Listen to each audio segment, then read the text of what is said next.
Welcome back, eDiscovery viewers. In this video, we're talking about SEC production specifications from June 2019. Today, we have Kieran from Project Management Team joining us today to help us in this conversation.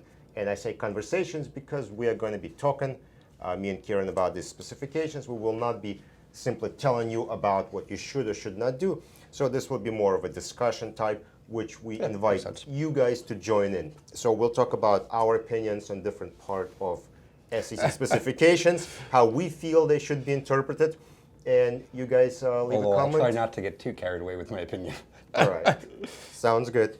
And then you guys just put your comments how you think they should be interpreted. So what I have is SEC specs from June 2019 that Kieran had recently downloaded from an SEC website when sending specifications to my team, to which I said, whoa, is this new? And Kieran said, yes, it is. Yeah, although I don't know what, if anything, they've changed, but it is a new document. So we'll talk about changes, and we'll just talk about some of the points that I think are kind of interesting. So we'll just jump right into it, and we'll start with page 2. There is actually a point to talk about on page 1, but we're going to leave it for later because it goes together with something else. Okay. So the first item is all submissions must be organized by custodian. So what does it mean to you being organized by custodian? The reality is that if you've included custodian as a metadata field, then people can sort that way. Back when people would be producing primarily as PDFs, it might mean folder by custodian. Yeah. But I would interpret it these days just to be as long as custodian field. Exactly. As long as custodian field is included, you are good. Let's move on to the next item, which is going to be our color specifications. And this item gets debated all the time. So in the image productions, it says color images must be produced in JPEG format. Yeah. And the debate goes, is it everything in color has to be image in color, or... And the reason that's a problem is because, when you look at an email and there's just a link in it, the link is usually in blue. Yeah. So if you're doing color for color, it's going to flag that as a color document. You're going to have even though that's really color. Not a color document. So almost every document you produce will be in color then. Yeah.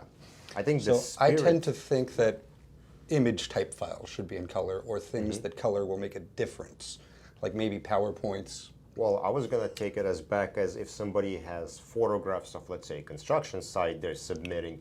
The point is to make sure you don't take those photographs and convert them to black and white. So that's kind of the spirit of it. If something meant to be viewed in color, and PowerPoint may or may not be the case, but certainly photographs of a construction site where something bad happened certainly should be produced in color, because that's the only way to make sense of it. Yes, and most ESI protocols, at least that I've seen, have a sentence in there that, hey, if something was produced in black and white and the receiving party says, in looking at this document, I think color is going to matter. Yes. There's usually an agreement that the color version will be provided upon request. The next few points come to the data file.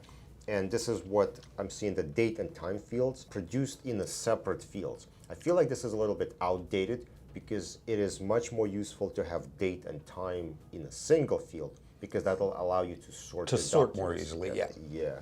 And then they went further and they say, well, you should include a time zone in the time field, which seems also kind of weird, because now you're taking your actual time and throwing text characters at the end. Well, when you're looking at it, it may be easier to see. They copy and paste ideas from different people and just add them to old specs without actually thinking about and revising existing specs. And the next item deals with native files. So normally when we only produce native files for documents that cannot be imaged. Now, SEC, for production to a private party, yes. Correct. But SEC, traditionally, it's been produced natives for everything. Right. And so that's the next point, is we are producing all the native files for every document. Yeah, and the way that these current instructions are written, it's a little bit ambiguous, because they talk about at one point if you're producing natives.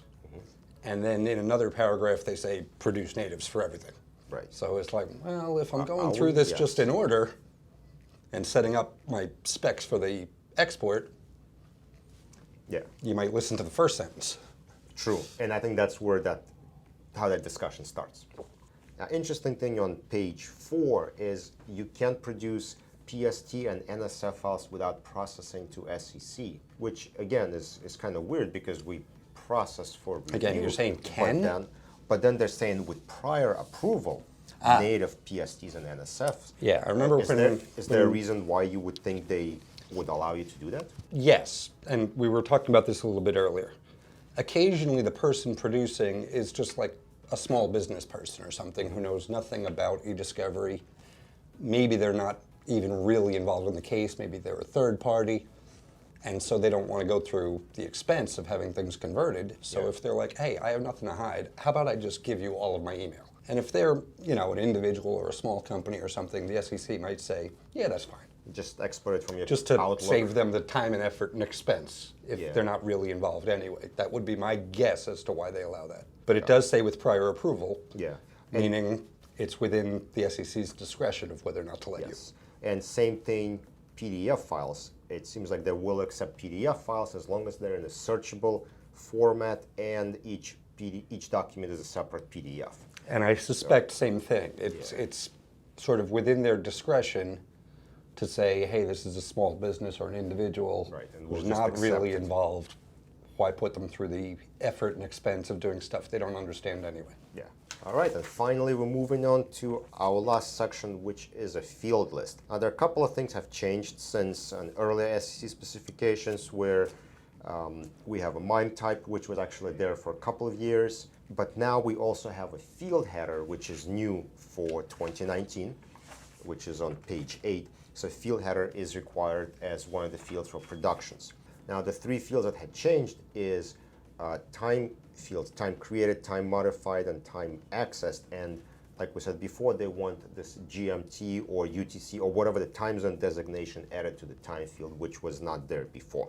Right. Which actually, let me make a very minor point about that also.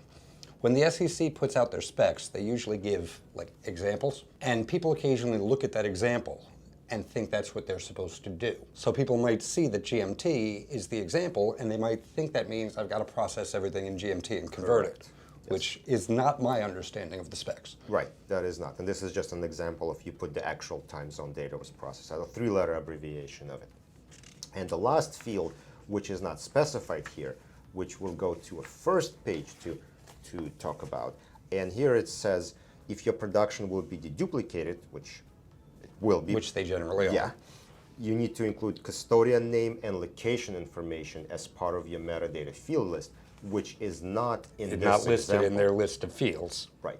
So again, goes back to that whole, when you've got instructions, especially from a bureaucracy, different people might be writing different parts. So yeah, it makes perfect sense to include deduped custodians and deduped paths. Yes.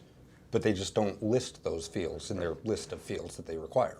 So if you interpret this differently and you stick to just the fields on the list, again, let us know. This is a discussion. The last And by the way, I think you're safe doing that, but they might make an additional request to supplement with the deduped custodians. Yes. And so the last thing we used to have on the 2013 production specifications here is something called image ID. And this is where we had an extra column assigned like a generic number, sequential number going through all the images, and that is referenced in the DAT file.